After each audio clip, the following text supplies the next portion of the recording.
Ang paglupad sa banog is a long journey, ang paghimo sini. Pero ang manami sini kay upod sa proseso ang panay bukidnon. Kaila ini siya istorya.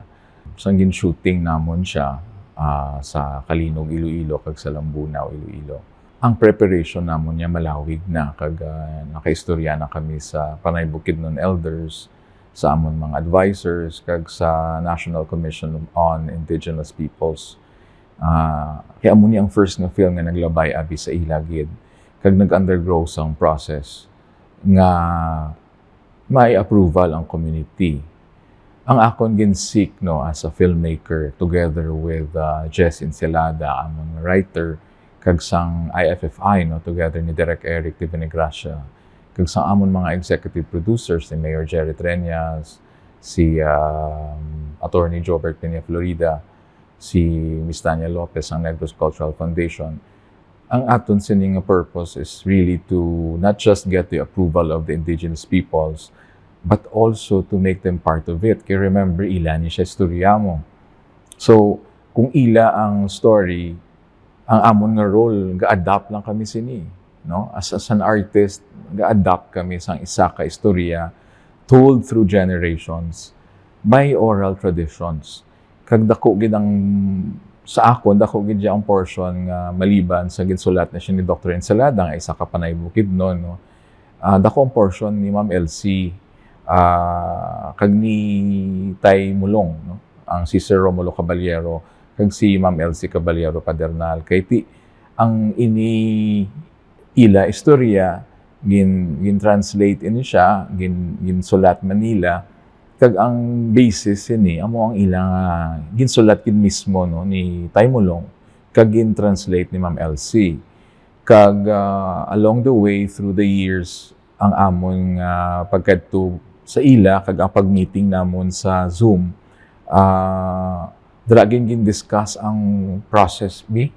Dira namon gin-discuss man kung ano ang mga stories. So tanan ko nga questions regarding paano himuon siya or paano namon i-translate nasabat nila. Kag ang paghimo sa mga costumes kay costumes is another part kung sa diin ipa-approve gid ni siya namon kag hindi man ko gusto nga sa approval ang amon ginhimo hindi man nami. So hambal ko, why don't I design it based on your descriptions and you approve it kung okay sa inyong design. I'm happy nga pag-present sa ila sang costume 100% approve nila, wala sila dayon nag-disapprove. Wala man sila may ginhambal nga iban except mga gamay nga suggestions pareho sang pagbutang di sang pulang nga tela kay humadap nun, kapareho sang kung paano namon i-translate ang shape shifting form ni Son Masakay, kag paano namon ano ang mga disenyo nga ibutang sa bayo ni Mali. Very tricky abi ang kay banog kag kay pabayho, ang crocodile kag ang hawk. Ang hawk is a little bit easy because siguro sa Western Visayas, especially sa Iloilo, permi kami nagahimo sa mga costumes dira, no. Pero ang crocodile, I really wanted to have a different look nga I don't want it to look like technically a crocodile. But at the same time, gusto ko mayara siya nga ethnicity sa materials. But nga hindi, nga kung magtulok ka, buhaya mangyapon siya, no? I'm glad nga si Sabrek, who's a visual artist, a fantastic visual artist, nga frequent collaborator ko. Kabalugin na siya mag-translate kung ano ang ginadrawing ko. Isa ko na nakadrawing bala niya na ako nung himuon niya.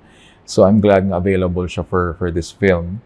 Kag nag-collaborate man kami kay Kimbert, kag kay Sir Tom para sa costume ni Mali. Si Mali, we have to isolate because ang naghimo kay Mali, mga taga-Kalinog, artists, kag educator pa ang isa, no? Si Sir Tom. And gusto ko mag-collaborate man sa local ng mga designers naton. Pero ang costumes ni Huadap no, ni Son Masakay, kag ni Pabayho, very crucial sa scene. So I really had to go back and work with Sabrek. Ang paghimo namon sang film is not easy. Ginbagyo amon set, there was a threat sa sa community before sa Panay Bukidnon when we were doing this, no. So nagambal ko kay Eric nga ambal ko I'm really not afraid. So I want to shoot even if may mga threats nga amo sina. But at the same time, I'm very happy nga ang support bala sang amon ng executive producer. Kay si Eric ni ang nag-start siyang tanan. He wanted to have a real participation sa indigenous people sa Dinagyang. And then hambalya, I really want to have a good translation of this. And of course, no, we have no money. Gamay ang budget. So, you cannot translate the entire Sugidanon epic.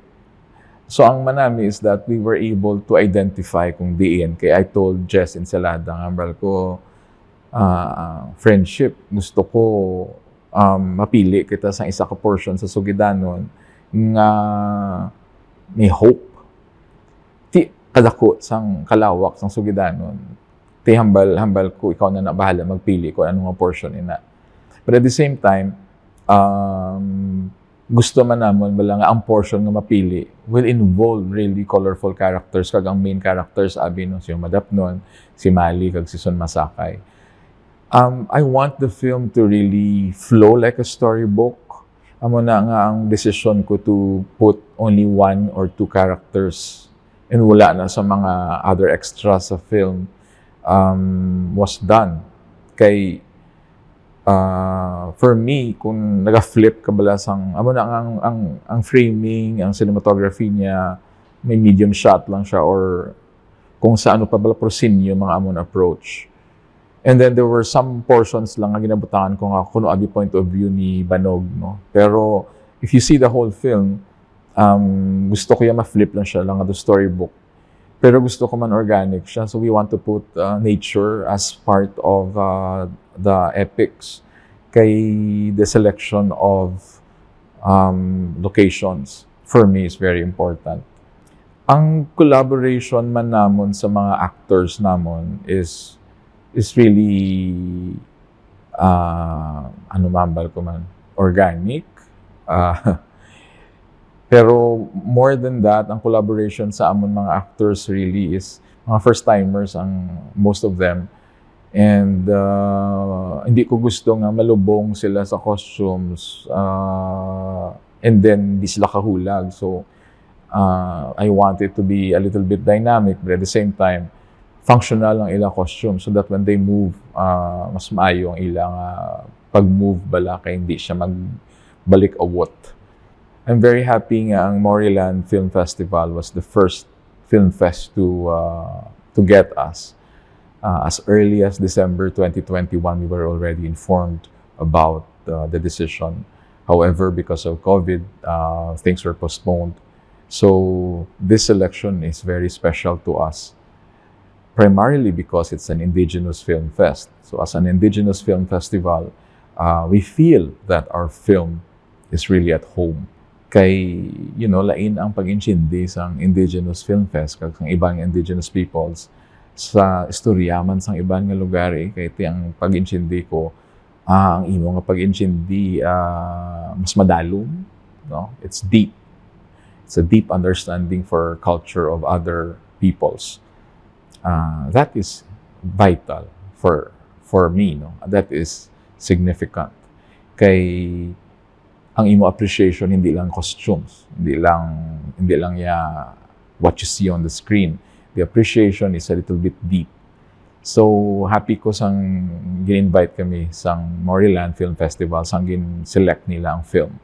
And ang selection was for me a very good holiday gift sang 2021. And we waited long enough for this to be announced kay other film festival went in. So here we are for June 30. Our film is already screening.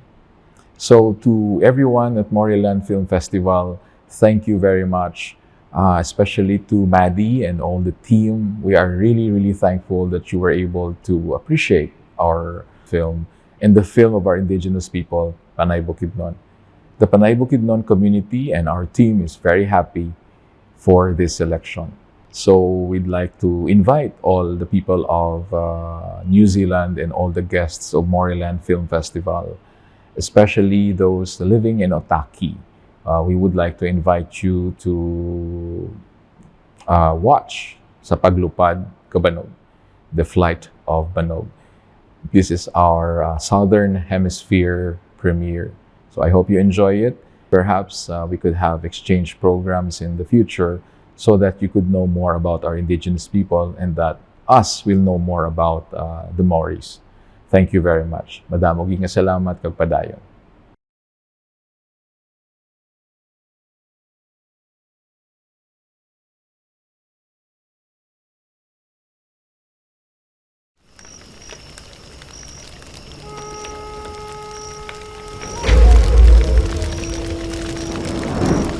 Kung ginasubuan ka, isugid mo panakon.